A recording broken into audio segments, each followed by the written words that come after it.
All right. Well, hey guys. My name is Laurie Sibley, and I am here with Dani Renee, who is one of our prolific Spark writers. We're really excited to get to talk with her and find out more about her life as an author. So, Dani, why don't you start by telling us a little bit about you and about your family, stuff like that? I'm a Southern California native. I grew up here, still am here.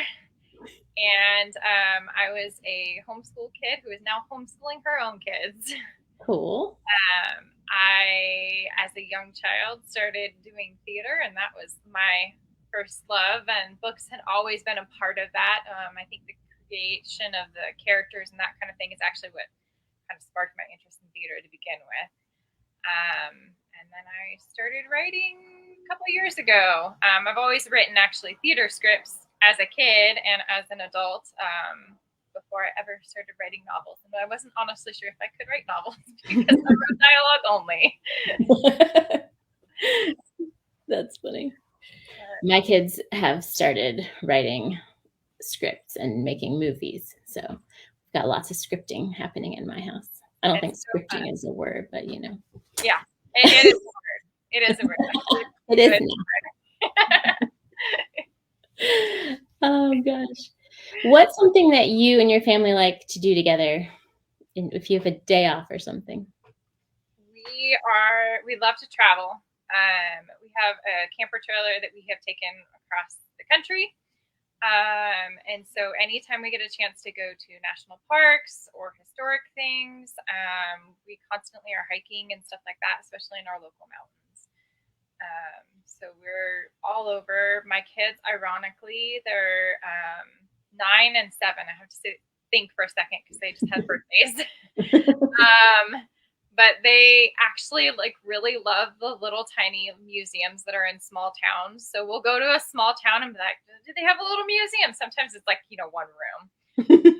My kids are going to be so bored, but we've been doing this ever since they've been super, super little. And every town we go to now, they're like, what museum are we going to get to go see this time? So that's awesome. They like history like I do. I love it. I love second generation history. Yes. Now we'll have a little mini Dani Renee's growing up writing historical fiction. Yeah. One's already trying.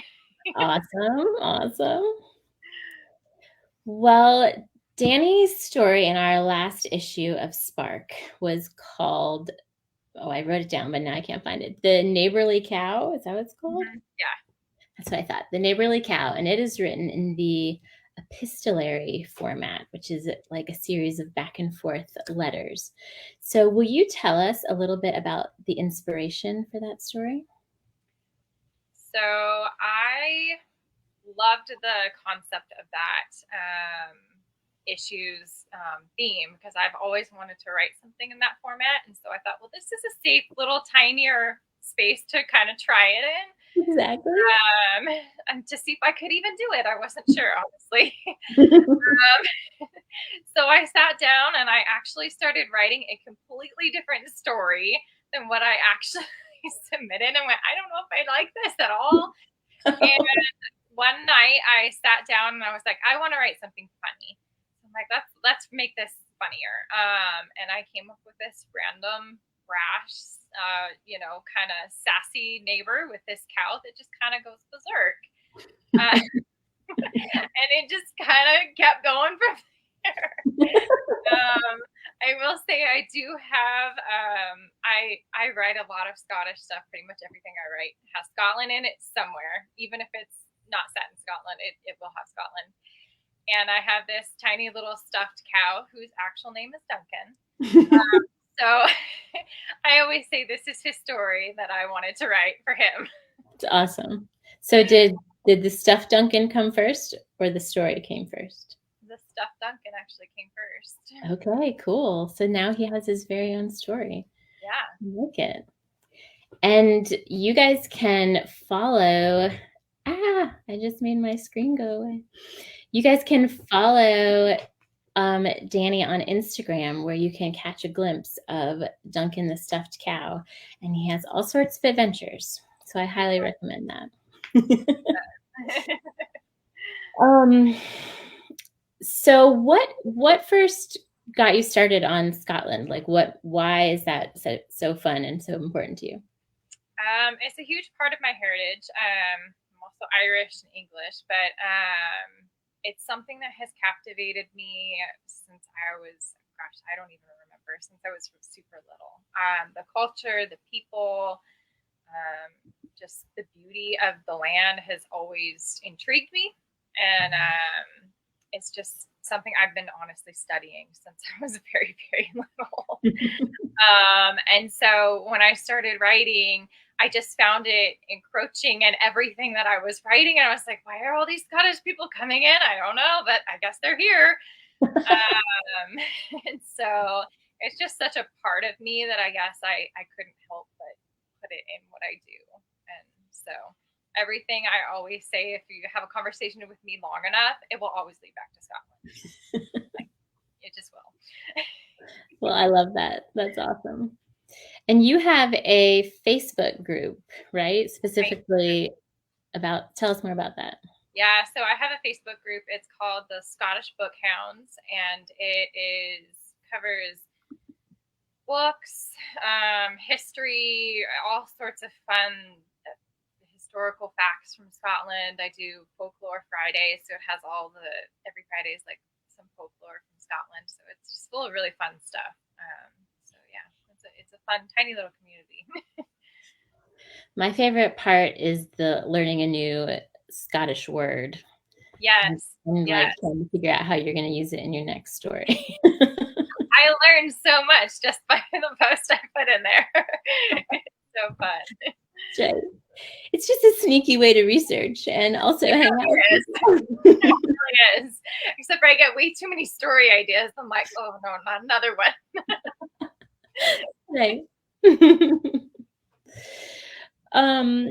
Well, what subgenre of romance is your favorite to write? I mean, historical romance is pretty much my jam. Although I did write a rom-com that is contemporary. So, I will say that's a close second, but historical really is my sweet spot. Cool.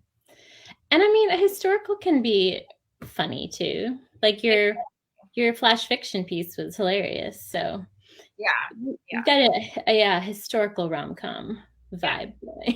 You can totally do both.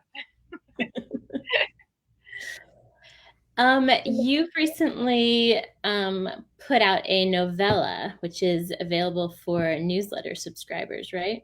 Yes. You want to tell us what that story is about? Yeah, so it is called The 12 Days of Courting Miss Thomas, and it is set in St. Louis in 1855, and it takes two minor characters that I have in a book that I wrote, and it kind of tells the way that they fell in love and came to be where they are now. And so it is about Sarah Thomas. She is kind of from an aristocratic family who really kind of is a little bit controlling. And then you have Robert, who's the blacksmith, who she really probably would never meet in ordinary circumstances. But one day she runs into his shop to evade someone else. And sparks kind of fly when they meet each other. And he makes her bet that he can woo her in 12 days. And so it goes through the 12 days of him trying to woo her and win her over. So, nice. Story in a nutshell. Well, I have gotten to read that novella and it is a lot of fun. And I fell in love with Sarah from the very first paragraph, and I really like her and Robert together. It's a really fun story. So people could go to your website and sign up for your newsletter and receive that story? Yeah, anybody that goes on there and signs up for my newsletter will automatically get it. Awesome. A free story, guys, at DaniReneeWrites.com. So check that out. Do you have any favorite romance tropes to read and to write? I love so many, but I would say my favorite are probably Friends to More. which ironically I have not written yet. There's I still am time. planning.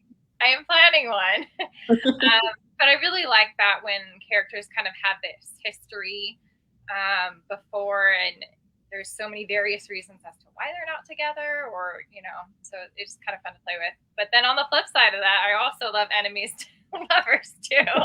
So because there's just so much automatic tension that is in there when you do that. So it's really really fun to write, and really fun to read too. I think Fun. they're probably my favorite too. I love it. Well, tell us how long you've been writing. Like, kind of take us through your writing journey. You started at the beginning. You told us about writing scripts, but when did you start writing books? Yeah, so like I said, I wrote scripts from when I was young. I was a theater producer for over a decade when I was older, and so I had that. But I actually did not start fully writing like novels until about COVID hit. So I'm a COVID writer, yes. I had like had story ideas, and I had kind of written like little things here and there. So it's not that I hadn't written anything. But it was during that time that I actually fully wrote a novel and then went back and edited it instead of just writing it and kind of pushing it off. Right. Because I had done that before. I'm like, oh, that was good. Okay, but you can sit here on my desk.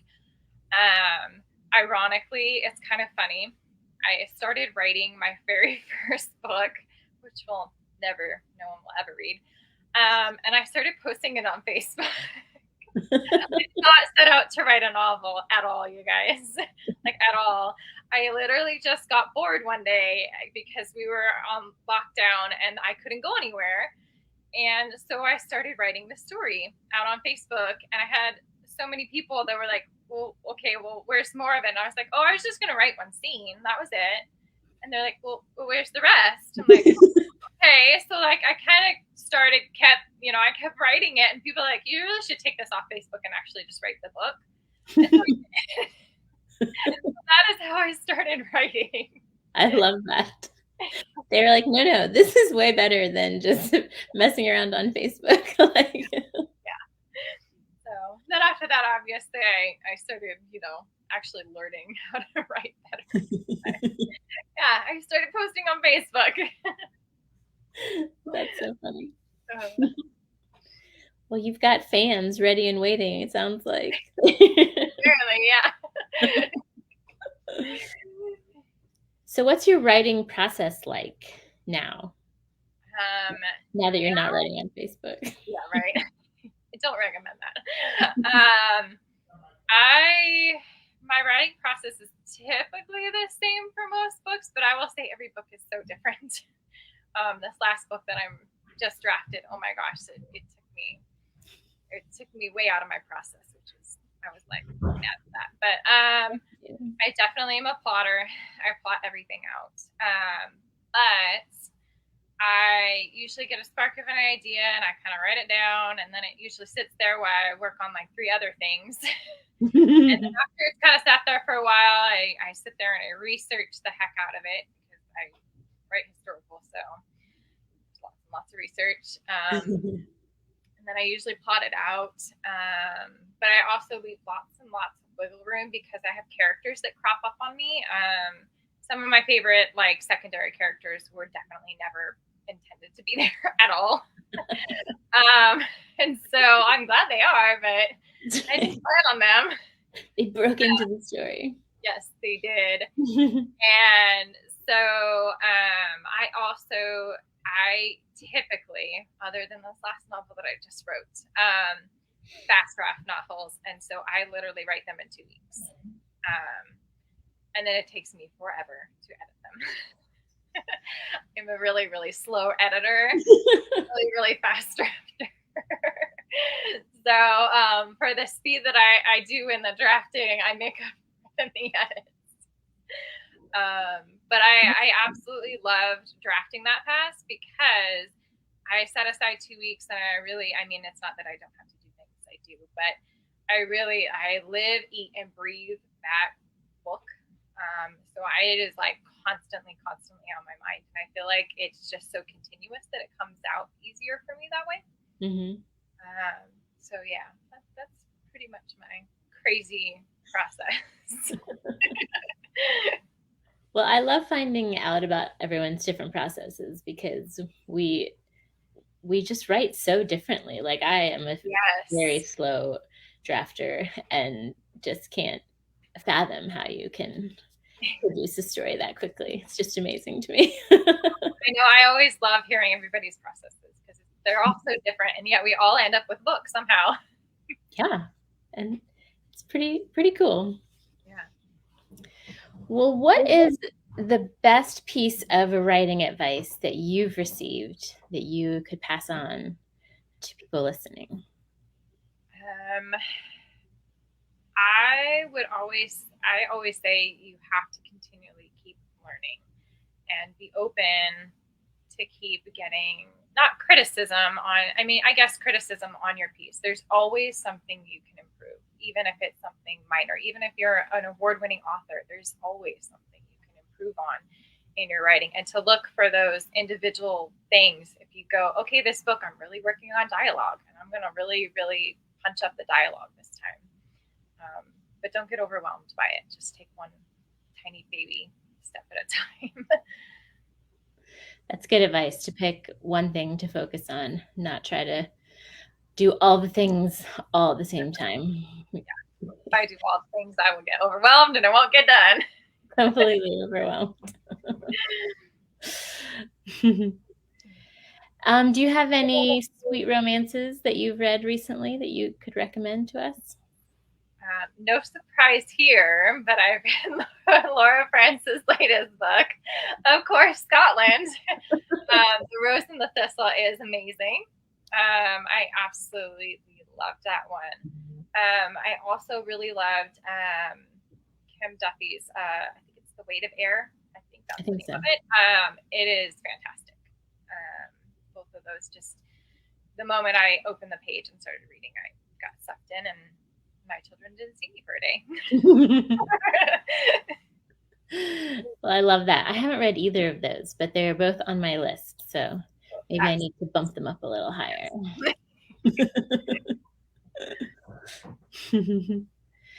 Oh, I just saw that we have comments that I was supposed to be paying attention to.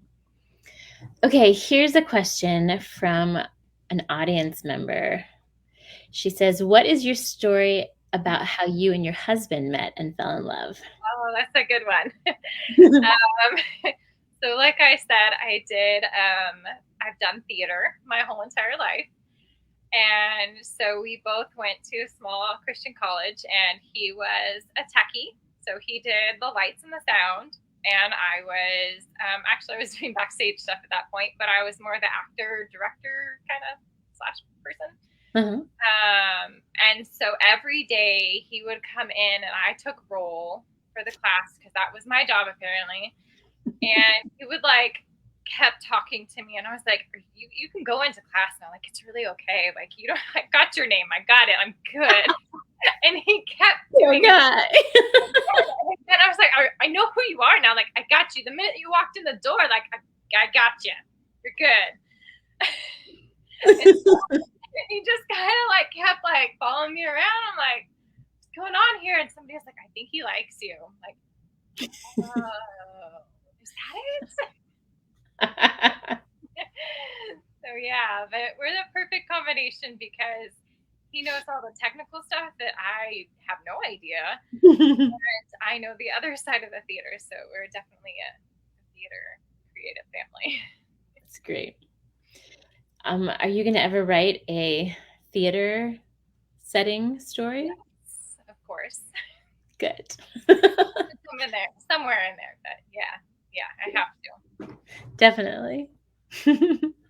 Do your kids, have they done any? I mean, I know that we had COVID for a while there, but have they done any theater stuff yet? My youngest did a play when she was 3.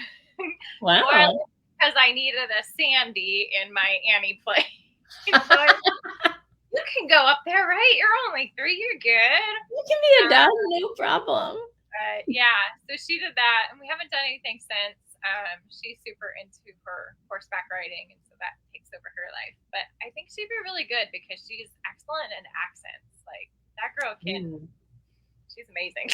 Nice. So yeah, I keep trying to tell her, I'm like, you should just try. That's great. My kids have gotten into our local community theater and have had a ton of fun doing that. So well, fun. And it sounds like you need some horseback riding stuff in the story too. You've got firsthand research into that life too. I know. Yeah. So it is always nice when I have to write a horse scene with a horse. I'm like, I don't know a ton, but I do know a little bit because I do watch it all the, like, how many times a week. I can describe a horse running. Perfect. Perfect. Yeah.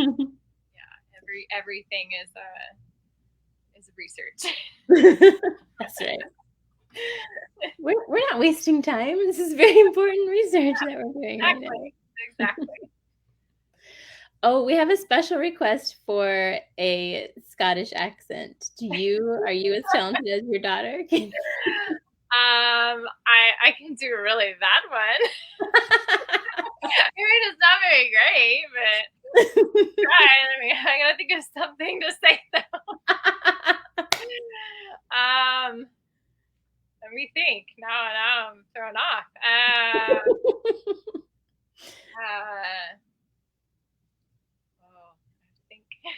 Tell us to sign up for your newsletter. All right. If you sign up for my newsletter on my address, I came out way more Irish than Scottish. That was terrible. Sorry. I really do a better one. That's okay.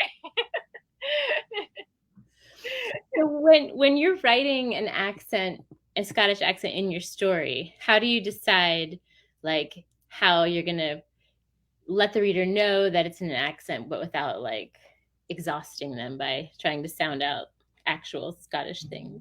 Yeah, it's a really fine balance because I've read a lot of stories that have like a ton in there, and it's actually really sometimes kind of hard to read. And so I always try to have certain words that I put in there. So like sometimes I'll use the word ye, sometimes I won't. It depends on the character. I try to throw in a few words here and there that are more Scottish Gaelic, but that if you read the sentence, you would still understand the word, so that you don't have to need a glossary to go read and understand it.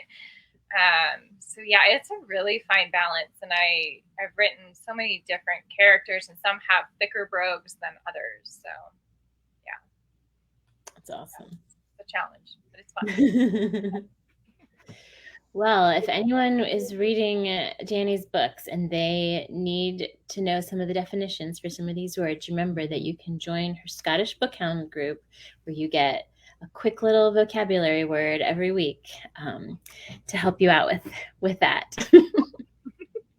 There's some really fun ones. There are. I think that in the Neighborly Cow story, it was like Bampet or something like that. Yes. That one made it in that one. Yeah. And I find myself, now that I'm researching these things, I find myself like in every day, I'm like, oh, that was such a, I'm like, oh, nobody else knows what that means. Like sometimes she just says weird things. Like I don't even know what she's talking about. They're like, what is this? Or like, I'll write out text messages. And I'll write, there was a wee something over there, and they're like, you mean small? Well, yeah, but I write that word too many times, and it just comes out. There you go. That's a good word. It's a wee good word. Yeah.